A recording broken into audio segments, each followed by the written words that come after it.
Hello everyone. आज अपन नए topic class लेके आए हैं, identification of gram positive cocci. हम जानते हैं कि पिछली class MLT with Mukesh YouTube channel पे हमने पढ़ा था। ऑटोमेटेड ब्लड कल्चर सिस्टम के बारे में हमने पूरी क्लास ली थी। ठीक है, अब हम पढ़ेंगे जीपीसी। जीपीसी हम क्या कर, जैसे हमारा सैंपल आया हमने ग्राम स्टेन लगाया। ग्राम स्टेन लगाने के बाद में हमने क्या पता चला कि ये जीपीसी है। अब जीपीसी आने के बाद में हमने अपना कल्चर लगा दिया। कल्चर किस पे लगाया? ब्लड आगार पे, न्यूट्रन आगार पे और अपना मेकोन के आगार पे। ठीक है, मेनली अपन यही आगार यूज़ करते हैं। और कल्चर मीडिया की भी जल्दी क्लास आपको पूरी बेसिक माइक्रो की पूरी क्लास है आपको एमएलटी विद मुकेश के यूट्यूब चैनल पे मिल जाएगी। तो प्लीज़ आप एक बार चैनल को ज़रूर सब्सक्राइब कर लेना। तो सबसे पहले हमने जैसे ग्राम स्टेन करके फिर हमने कल्चर लगा दिया तीनों प्लेटों पे। कल्चर लगाने के बाद में इंक्यूबेशन किया ओवरनाइट। फिर हमने मॉर्निंग में आके देखा तो हमारी आइसोलेट कॉलोनी हमें मिल गई। ठीक है, आइसोलेट कॉलोनी मिलने के बाद में अब हमें आगे स्टेप करते हैं। फर्स्ट ऑफ ऑल आगे स्टेप हम क्या करेंगे, क्योंकि जीपीसी के अंदर हमें स्टेफाइलोकोकस, स्ट्रेप्टोकोकस, एंट्रोकोकस और माइक्रोकोकस देखने को मिलता है मेनली। तो सबसे पहले हम क्या करते हैं, हम करते हैं कैटलेज टेस्ट। बहुत ही इंपॉर्टेंट है आपके लिए कैटलेज टेस्ट। तो कैटलेज टेस्ट कैसे करते हैं, कौन सा मीडिया से अपन कॉलोनी को पिकअप करेंगे और कौन सा रिएजेंट होता है, ये क्वेश्चन नॉर्मली पूछा जाता है। तो सबसे पहले आप क्या करोगे कि जो कैटलेज है, तो कैटलेज टेस्ट के लिए हमें जो रिएजेंट होता है, कैटलेज टेस्ट का रिएजेंट होता है वो होता है आपका 3% H2O2। ठीक है, याद रख लेना है इसको, तो आपको मोस्ट इम्पोर्टेंट लगा लीजिए। ठीक है, वेरी इंपॉर्टेंट है। 3% H2O2 है। अब क्या करना है, जब जैसे ही अपने 3% H2O2 लिया, हमें एक स्लाइड लेनी है। स्लाइड पे 1 ड्रॉप 3% H2O2 का ले लिया। अब क्या करना है, 3% H2O2 लेने के बाद में हमें कॉलोनी लेनी है। अब मेन प्रॉब्लम आती है कि कॉलोनी कौन सी प्लेट से ले। एक हमारे पास में Na है, एक हमारे पास में Ba है, एक हमारे पास में मेकोन के आगार है। ठीक है, तो हमें हमेशा Na से ही कॉलोनी लेनी चाहिए। अब Na से ही क्यों लेनी चाहिए और किससे लेनी चाहिए? देखो Ba के अंदर क्या होता है, जो आपका देखो मेकोन की आपका डिफरेंशियल आगार है, उसको छोड़ ही दो, क्योंकि वो मेनली ग्राम नेगेटिव के लिए हम यूज़ करते हैं। अगर वो नहीं लगाए तो भी चलेगा। ठीक है, तो हमें मेनली जो आगार लेते हैं, एक तो लेते हैं हमें चॉकलेट आगार, ब्लड आगार और Na। अब चॉकलेट आगार में ब्लड है, Ba में आपका ब्लड है, तो ब्लड के अंदर क्या होता है, इजली बात है, ब्लड है तो आपका आरबीसी है, आरबीसी है तो उसके अंदर हीमोग्लोबिन है, हीमोग्लोबिन है तो हम जानते हैं कि आरबीसी है, तो आरबीसी के अंदर क्या होता है, कैटलेज होता है। अगर ये कैटलेज प्रेजेंट है ऑलरेडी आरबीसी में, तो आपका फॉल्स पॉजिटिव रिजल्ट आएगा। तो हमें भाई एक्यूरेट रिजल्ट चाहिए, फॉल्स पॉजिटिव थोड़ी चाहिए रिजल्ट। तो इसके लिए हम क्या करेंगे, Na से इसकी कॉलोनी लेंगे। Na से कॉलोनी लेके हमें 3% H2O2 के साथ में मिक्स करेंगे। अब मेन प्रॉब्लम आती है कि भाई Na से लेंगे पर किससे लेंगे, लूप से लेना है या स्टेराइल वायर से लेना है। तो मेरे भाइयों, न तो लूप से लेंगे न वायर से लेंगे, तो फिर किससे कॉलोनी लेंगे? लूप से नहीं लेना है, न वायर से लेना है। और क्यों नहीं लेना है, हमें कॉलोनी लेंगे स्लाइड से, ग्लास स्लाइड। ठीक है, अब लूप से क्यों नहीं लेना है, क्योंकि हम क्या जानते हैं लूप किसका बना होता है। अरे अगर रबड़ का लूप है तो चलेगा, बट मेनली हम क्या जानते हैं कि सारे लूप आयरन के होते हैं। अब आयरन का लूप है और आरबीसी में क्या होता है, हीमोग्लोबिन होता है। हीमोग्लोबिन में आपका क्या होता है, आयरन होता है। तो मतलब कहीं ना कहीं कैटलेज से रिलेशन है, तो वो ये भी फॉल्स पॉजिटिव रिजल्ट देगा और हमें फॉल्स पॉजिटिव नहीं चाहिए। तो हम क्या करेंगे, Na से अपनी ग्लास स्लाइड है जो एक कोने से स्लाइड से आइसोलेट कॉलोनी को पिकअप करके इसके अंदर मिक्स करेंगे। ठीक है, इसके अंदर मिक्स करने के बाद में विद इन 10 सेकेंड के अंदर अपन देखेंगे। अगर हम 10 सेकेंड के अंदर अगर आपने बबल्स फॉर्म हो रहे हैं तो आपका कैटलेज पॉजिटिव है। ठीक है, अगर अपना कैटेलेज पॉजिटिव है तो दो चांस है, एक स्टेफाइलोकोकस हो सकता है, एक माइक्रोकोकस हो सकता है। ठीक है, यहाँ से क्वेश्चन आता है, इंपॉर्टेंट चीज़ है। क्या इंपॉर्टेंट चीज़ है आपकी? कैटेलेज पॉजिटिव के एग्जाम्पल स्टेफाइलोकोकस। ठीक है, क्वेश्चन कई बार आ चुका है और आगे भी देखने को मिलेगा। एक हमने नई चीज़ क्या सीखी, इसका रिएजेंट 3% H2O2। अब नेगेटिव है स्ट्रेप्टोकोकस एंट्रोकोकस, इनको छोड़ दो। ठीक है, नेगेटिव आ गया अपना। अगर कैटेलेज नेगेटिव है तो स्ट्रेप्टो या एंट्रो होगा, इनकी भी सेपरेट क्लास से होगी, सब चीज़ बताई जाएगी। आप पूरा बैक्टीरिया आपको पूरा फ्लो चार्ट में बता दिया जाएगा। अब पॉजिटिव आने के बाद भाई ये चलो प्रॉब्लम आ गई और आगे कि भाई स्टेप होगा या फिर माइक्रोकोकस होगा, तो उसके लिए हम ओएफ टेस्ट बोलते हैं। OF test, oxidative fermentative test. अब ऑक्सीडेटिव फर्मेंटेटिव टेस्ट, इसके बारे में भी पूरी डीपली क्लास होगी आगे। तो इतना एक बार आप इतना ध्यान रखिए, अगर आपका फर्मेंटेटिव है तो स्टेफाइलोकोकस, अगर ऑक्सीडेटिव है तो माइक्रोकोकस। यहाँ से हमें स्टेप अलग हो गया अपना।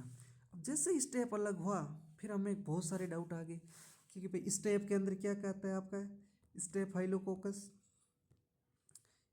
स्टेफाइलोकोकस ओरियस है आपका। ठीक है, फिर स्टेफाइलोकोकस होमिनीज है, स्टेफाइलोकोकस एपिडर्मिडिस है, स्टेफाइलोकोकस सेप्रोफाइटिकस है।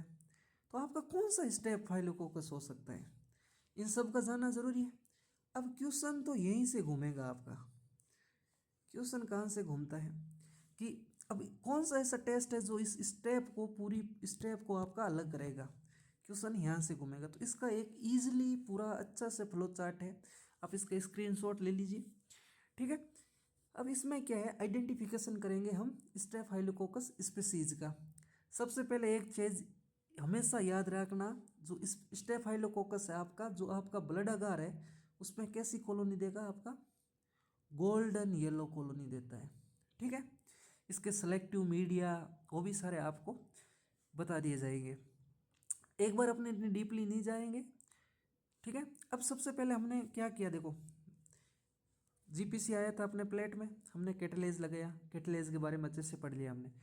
अब कैटेलेज के बाद में हमारे पास में दो स्पीसीज प्राप्त हुई, स्टेफाइलोकोकस माइक्रोकोकस। इसके बारे में हमने इसको अलग कर दिया, किसके थ्रू किया, ओ अप ग्लूकोज टेस्ट। ओ का मतलब होता है ऑक्सीडेटिव, एफ का मतलब होता है फर्मेंटेटिव। इन दोनों को मैं अलग से एक वीडियो बनाऊंगा, ओ अप टेस्ट क्या होता है। ठीक है, अभी तक आप यही समझो, ये जो फर्मेंटेटिव था आपका स्टेप था और ऑक्सीडेटिव था आपका माइक्रोकोकस था। क्योंकि हमें थ्योरेटिकली ज्ञान होना चाहिए, पहले तो एग्जाम थ्योरेटिकली होता है। ठीक है, आपको कोई प्रैक्टिकल नहीं करवाएगा कि फर्मेंटिव नहीं आया, ऑक्सीडेटिव नहीं आया। ठीक है, सब याद रखो एक बार।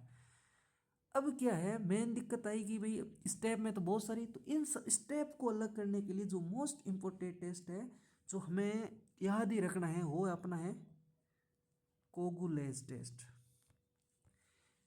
अब यहाँ से क्वेश्चन आता है कि कोगुलेज टेस्ट किसके लिए करते हैं, तो कोगुलेज टेस्ट स्टेफाइलोकोकस स्पीसीज के लिए करते हैं। ठीक है, अब यहाँ से क्या उठेगा अपना एक क्वेश्चन, क्लियर हो गया एक।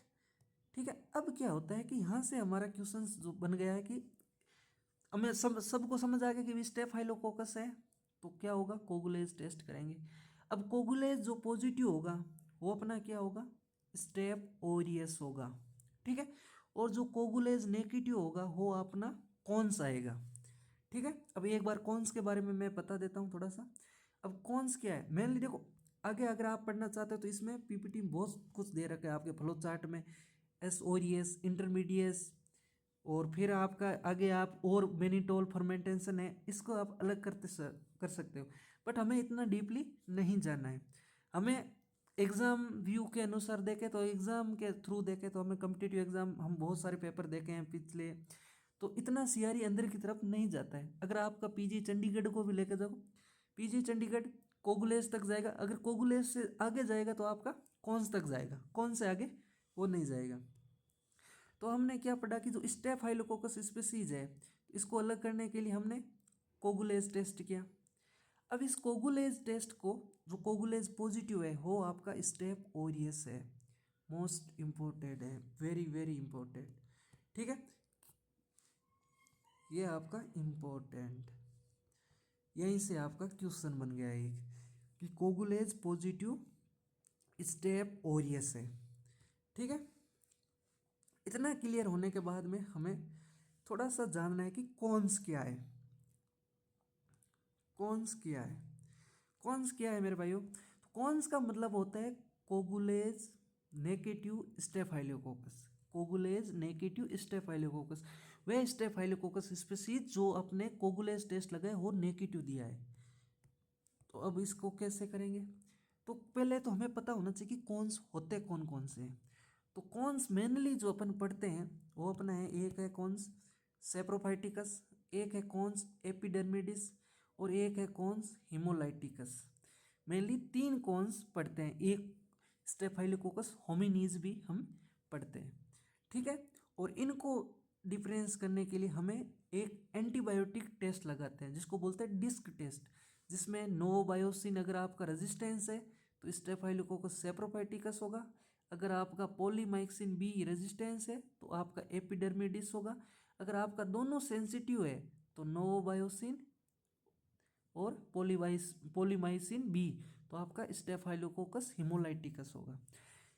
इस एक चार्ट से आपका पूरा स्टेफाइलोकोकस स्पीशीज को आपने इजीली आपने डिफरेंस कर दिया है। तो अगर आपको पसंद आया है वीडियो तो प्लीज़ लाइक करना, सब्सक्राइब करना और अपने जो भी क्वेश्चंस हो प्लीज़ कमेंट ज़रूर करना। हम आगे आपके जो टॉपिक आप पढ़ने इसी तरह सारे टॉपिक्स आपको फ्लो चार्ट में दिए जाएंगे। तो हमारा क्लियर हो गया। अब जो नेक्स्ट टॉपिक आपको चैनल पे आएगा अपना यूट्यूब चैनल पे MLT विद मुकेश का, हम अब पूरा बेसिक का अभी मैं तैयार कर रहा हूँ, पूरा बेसिक माइक्रो का एक फ्लो चार्ट PPT में, जिसमें आपको पूरा बेसिक में साथ में आपका ब्लड कल्चर अगर पूरा मीडिया आपको बता दिया जाएगा। ठीक है, बताया नहीं जाए, पूरा याद करवाया जाएगा।